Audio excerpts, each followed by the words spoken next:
உங்கள் தொழிற்சாலை மற்றும் நிறுவனத்தின் மின்சார தேவையை வங்கி நிதி உதவியுடன் சொந்தமாக சோலார் பிளான்ட் அமைத்து முழுமையாக நீங்களே பூர்த்தி செய்து கொள்ளலாம். Velan infra project private limited, Chennai. 9842252166.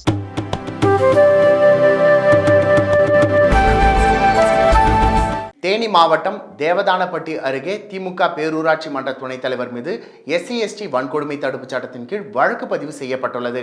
Theni மாவட்டம் பெரியகுளம் அருகே உள்ள தேவதானப்பட்டி பேரூராட்சியின் 9வது வார்டு உறுப்பினர் நிபந்தன். இவர் திமுகவின் சார்பில் போட்டியிட்டு தேவதானப்பட்டி பேரூராட்சி மன்ற துணைத் தலைவராக பொறுப்பில் உள்ளார்.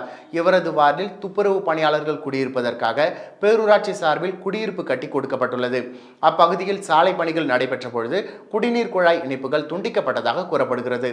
இதனால் துப்புரவு பணியாளர்களின் வீடுகளுக்கு குடிநீர் வழங்க முடியாத நிலை ஏற்பட்டுள்ளது.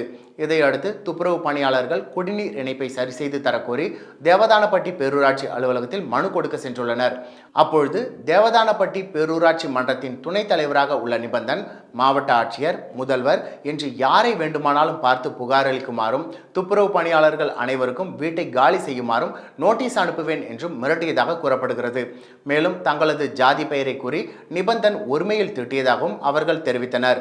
இந்நிலையில் அறிவழகன் என்ற துப்புரவு பணியாளர் மாவட்ட காவல்துறை கண்காணிப்பாளர் அலுவலகத்தில் இது குறித்து புகார் அளித்தார். இந்த புகாரின் அடிப்படையில் நிபந்தன் மீது தேவதானப்பட்டி காவல்துறையினர் SC/ST வன்கொடுமை தடுப்புச் சட்டத்தின் கீழ் வழக்கு பதிவு செய்து விசாரணை நடத்தி வருகின்றனர்.